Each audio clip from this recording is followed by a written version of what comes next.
The next category is personalized medicine, and you may have heard this because the term gets bandied around an awful lot. And personalized medicine is actually quite different from the type of treatment that ovarian cancer patients are currently exposed to at this point in time. Most ovarian cancer patients are treated with a combination of surgery and chemotherapy. And across Canada, that chemotherapy is usually a combination of carboplatin and Taxol. And so there's no personalization associated with that treatment. It's fairly uniform because it is the best standard of care at the moment.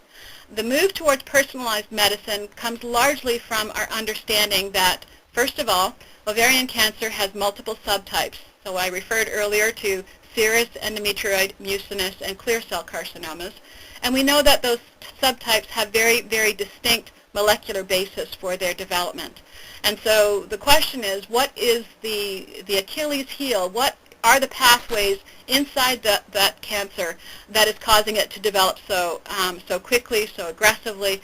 And can we take advantage of the differences in those different subtypes to treat women with ovarian cancer with different therapeutics?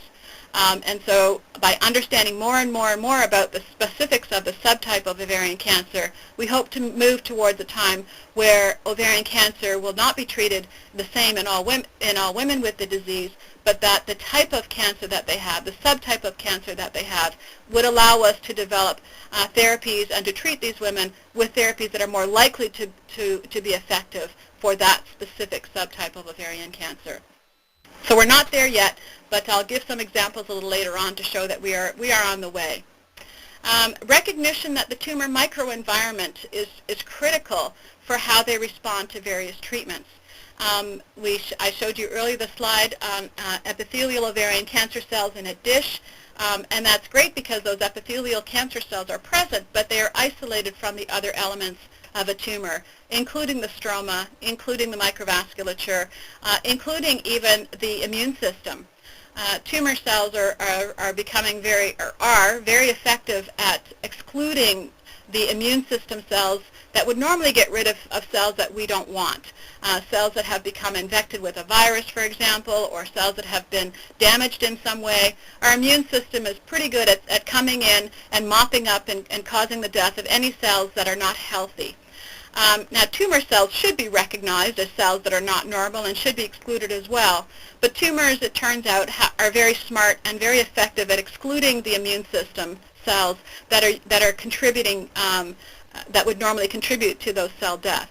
And so you end up with tumors that have an immuno-oncology environment that is a growing field of interest to find out how tumors exclude those immune cells and how we can alter the system so that those immune cells become, once again, more effective at eliminating those tumor cells. The next category is oncolytic viruses. And this is a burgeoning field, and particularly here in Ottawa, where my colleague, Dr. John Bell, at the Ottawa Hospital Research Institute, has developed and is leading a consortium of investigators across Canada. And actually, they're now looking to develop clinical trials in a multinational fashion. And these are viruses that, generally speaking, don't have any serious effects. Quite often they are based on viruses that resemble the measles, pox viruses, or even the common cold type of viruses. But it turns out that they are very effective at killing cancer cells. Cancer cells, in becoming cancer cells, have genetic modifications that make them much more resilient. They have better survival factors. They grow faster. But by acquiring those characteristics, they've also made themselves vulnerable to viral infection. And while normal cells are very effective at fighting off viruses, cancer cells, it turns out, have lost many of the mechanisms that they need to fight those viruses off. And so these oncolytic viruses is a brand new type of cancer treatment that is actively under investigation. Phase 1 trials have already begun, and there's a brand new cancer center that just opened last fall right here in Ottawa, where many of those clinical trials will be initiated, and where there's a GMP facility, a good management practice a laboratory facility that is making those viruses to be evaluating in patients in the near future. And I do know, to preempt some questions, that the first trial is being done on cancers of the liver. But I rest assured, I meet with Dr. Bell regularly and hound him that as soon as it's ready, as soon as there's evidence of its success, that we do want to bring ovarian cancer patients into those trials as well. And the final category is called oncogenomics. And oncogenomics is the study of the genomics, or the genes, in cancers and tumors. And it's a growing field where we can do large-scale investigation of all the molecular components in the cells, from the DNA or the genes to the RNA or the product of those genes, and finally the proteins, which are the product of the RNA, all of which have very important roles in normal cells, but have altered pathways in cancer cells. And so oncogenomics is allowing us to study all of these pathways in methods that can do a simultaneous evaluation of many, many proteins or genes or RNA all at the same time. And so those are the emerging themes. And now to move on to slide number 9, we'll just give some examples of the up-and-coming research that is sort of hot at the moment. And in the epidemiological research, probably the most interesting and most publicized is the concept that in the last few years, it would appear that at least some proportion of what has classically been called ovarian cancer might actually be starting in the fallopian tube. And there are a number of groups that have studied fallopian tubes very carefully, and pathologists, of course, get these fallopian tubes when they are removed from women. And some of these pathologists have been investigating the fallopian tubes very carefully and finding that they can see small nascent tumors or even areas of pre-neoplasia, so not quite cancer yet, but they have changes that are going on that would suggest there's something amiss. And so by investigating the fallopian tubes, and particularly of women who are at high risk, so women with BRCA1 or 2 mutations, after their childbearing years will sometimes have their reproductive tracts, or at least the ovaries, removed because they are trying to minimize the risk of developing ovarian cancer. Well, the fallopian tubes are also removed from these women. By looking at these fallopian tubes, we now see that there are small nascent tumors there that would suggest that the fallopian tubes may be a primary origin for at least one type of ovarian cancer, and that's the serous ovarian cancers. And so if that's true, the question is since we routinely, for a lot of women in Canada, and I think the estimate's about 50,000 hysterectomies are performed in Canada every year, and that's usually to remove the uterus. So the question is, if we were to remove the fallopian tubes as well as the uterus, rather than leaving them intact, which they often are, can we simply reduce the risk of ovarian cancer by improving that surgery by removing the fallopian tubes as well? And so this work has largely come out of Vancouver and the work of David Huntsman, who's a pathologist at the BC Cancer Agency.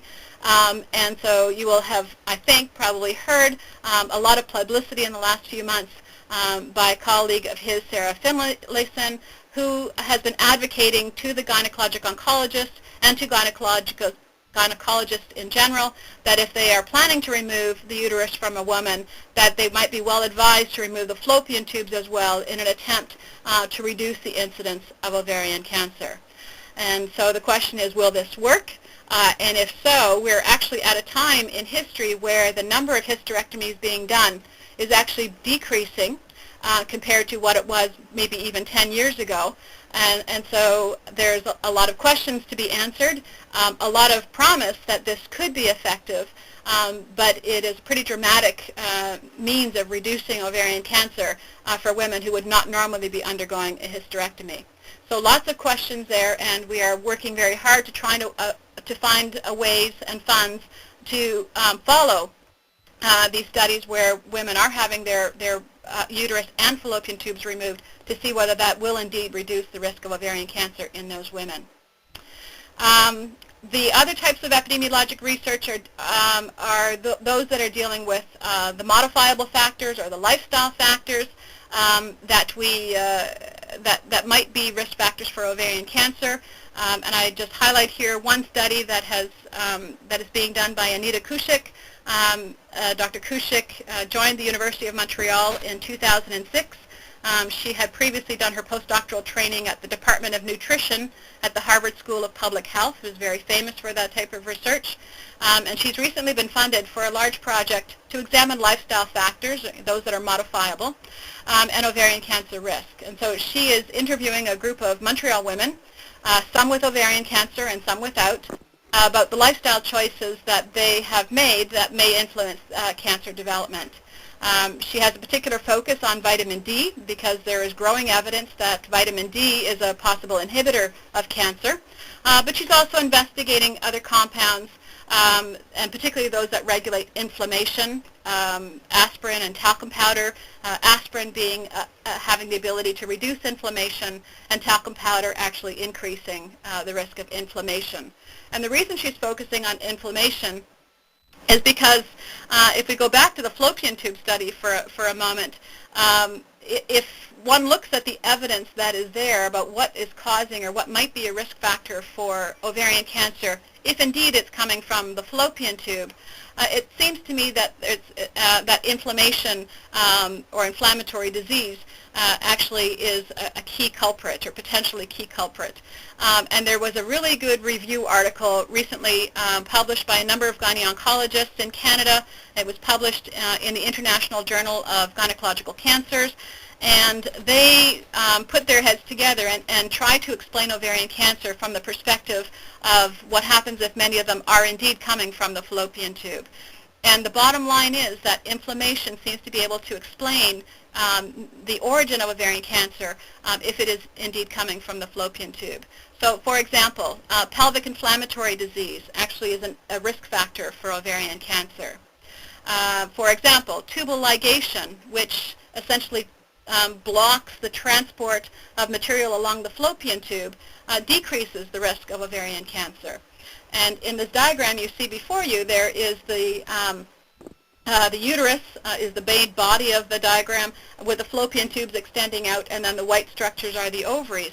And so it is now known that the menstrual fluid that comes from the uterus can actually flow up through the fallopian tubes and impact the lining of the fallopian tubes. And that retrograde flow can contain not only menstrual fluid, but many inflammatory mediators, factors that can stimulate an immune reaction or inflammation in the fallopian tube. And so perhaps that's why tubal ligation, which will separate the uterus from the fimbriator, the finger-like projections at the end of the fallopian tube, maybe that's why the tubal ligation actually decreases risk. So there is a growing body of investigation now into inflammation and to particularly the fallopian tube as an origin of ovarian cancer. In clinical research, there are a number of new therapies, new approaches to giving standard therapies that are on the horizon, and some of these are in clinical trials now. The first listed there is metronomic sequencing. I'm on page 10 now. So metronomic sequencing is essentially taking the same kinds of chemotherapeutic drugs that are currently being used, but to administer them in a different way, in a repetitive, low-dose manner that would allow a reduction in toxicity.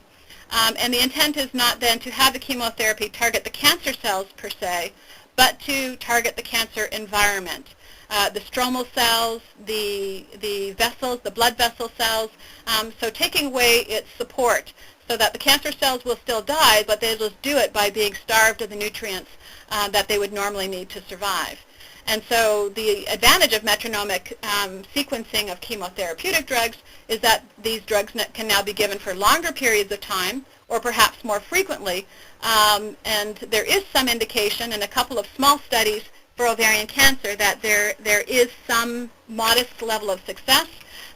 There is a small study with 9 patients, for example, published a few years ago that would show that you can, of those 9 patients, 2 had a progression-free interval, 2 had stable disease, and so there's a small benefit, at least in a small number of patients who are on metronomic chemotherapy.